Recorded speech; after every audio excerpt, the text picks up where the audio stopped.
रेत की एक अजीब सी जगह थी जो अजीब सी आवाजें कर रही थी, जैसे कोई हवा निकल रही हो।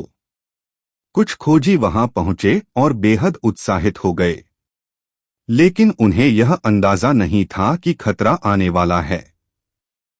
कुछ ही समय में उनके शरीर रेत में धंसने लगे। इस नाजुक मौके पर अन्ना ने सुझाव दिया कि सब लोग लेट जाएं, ताकि धंसने की गति धीमी हो जाए। फिर धीरे धीरे पैरों से धक्का मारते हुए बाहर निकलने की कोशिश करें। अन्ना की तरकीब काम कर गई। सभी लोग धीरे धीरे बाहर निकल आए, लेकिन टॉम, जिसने लेटना नहीं चुना, अभी भी फंसा हुआ था।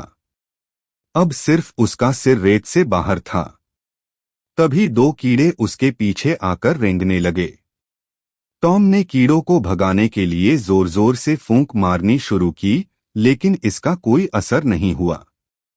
कीड़े धीरे धीरे उसके सिर पर चढ़ गए। टॉम डर के मारे कांपने लगा। उसके साथियों को कुछ समझ नहीं आ रहा था कि क्या करें। जैक ने एक डंडी खोजने का सोचा ताकि टॉम को खींच सकें, लेकिन जैसे ही उसने मुड़कर देखा, उसे पता चला कि टॉम का निचला शरीर अभी भी बाहर निकला हुआ है।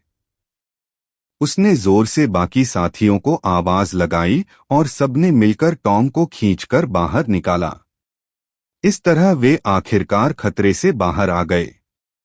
असल में वे सब इस जंगल में एक रहस्यमय खजाने की तलाश में आए थे, लेकिन जब तक वे राहत की सांस लेते, उनके सामने नरभक्षी फूलों का एक मैदान आ गया। फूल सो रहे थे, लेकिन अगर वे जाग जाते तो बड़ा खतरा हो सकता था। इसलिए सबने बेहद सावधानी से फूलों के बीच से निकलना शुरू किया। कई घंटे बीत गए। टॉम घबराहट में अपने बैग की पट्टी को काटने लगा और आखिरकार आखिरी फूल के पास से भी धीरे धीरे निकल गया। लेकिन जैसे ही वह पार हुआ, खुशी में उसने एक फूल को टक्कर मार दी।